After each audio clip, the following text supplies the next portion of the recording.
ആയുർപ്രകാശ് വൈദ്യശാലയിലേക്ക് നിങ്ങൾക്ക് ഏവർക്കും സ്വാഗതം. ഞാൻ ഇന്ന് നിങ്ങളെ പരിചയപ്പെടുത്താൻ പോണ മുള്ളാത്തിനെ കുറിച്ചാണ്. ഇതാണ് മുള്ളാത്ത. ഇതൊരു പഴം ഉണ്ടാവും, ഇത്രയുള്ളൊരു ചക്ക പോലുള്ള അണ്ണാർ ചക്ക പോലെ പൈനാപ്പിൾ പോലെയൊക്കെ പോലുള്ള ചെറിയൊരു പഴം ഉണ്ടാവും. ഇതാണ് മുള്ളാത്ത.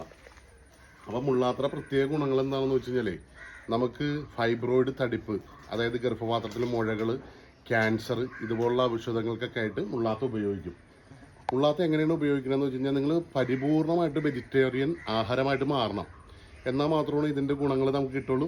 അപ്പോൾ മുള്ളാത്ത ഉപയോഗിക്കുന്നത് നമ്മൾ ഈ കിളുന്ത ഇലകൾ കണ്ട, ഈ കിളുന്ത ഇല എടുത്തതിന് ശേഷം അത് രാവിലെ ഒരു 21 ഇല എടുക്കുക, ജ്യൂസ് അടിക്കുക.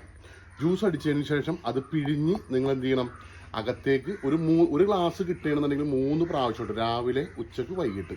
അപ്പോൾ അതിന് ഏറ്റവും പ്രത്യേകമായിട്ട് ചെയ്യേണ്ടത്, ഒന്ന് നമ്മൾ വെജിറ്റേറിയൻ ആഹാരമായിരിക്കണം, രണ്ടാമത് നമ്മൾ മസാലകളില്ലാത്ത ഭക്ഷണങ്ങൾ കഴിക്കണം. നിങ്ങളെല്ലാവരും ഇത് ചെയ്തു നോക്കണം, പെട്ടെന്ന് തന്നെ നിങ്ങൾക്ക് റിസൾട്ട് ഉണ്ടാവും.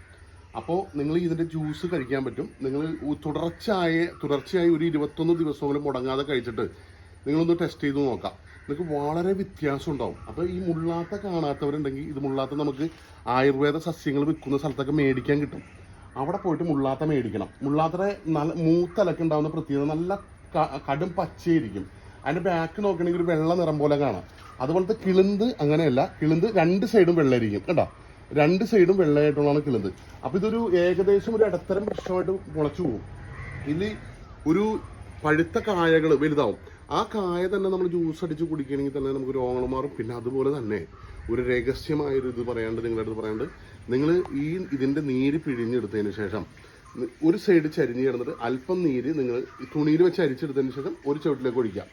കുറച്ച് നേരം നിങ്ങൾ കിടന്നു കഴിഞ്ഞതിന് ശേഷം ആ നീര് കളഞ്ഞതിന് ശേഷം ഇപ്പുറത്തെ ചുവട്ടിലേക്ക് ഒഴിക്കാം. ആ നീര് കുറച്ച് കഴിഞ്ഞതിന് ശേഷം നിങ്ങൾ കളഞ്ഞതിന് ശേഷം നിങ്ങൾ എന്ത് ചെയ്യുക, വായിലേക്ക് കുറച്ച് പിടിക്കുക. അത് കുറച്ച് നേരം ഇങ്ങനെ പിടിച്ചിരുന്നതിന് ശേഷം അത് ഇറക്കുക.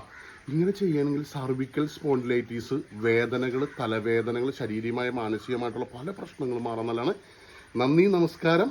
ഇതുപോലെ വേറൊരു വീഡിയോയിലോട്ട് വരുമ്പോൾ ബ്രേക്ക്.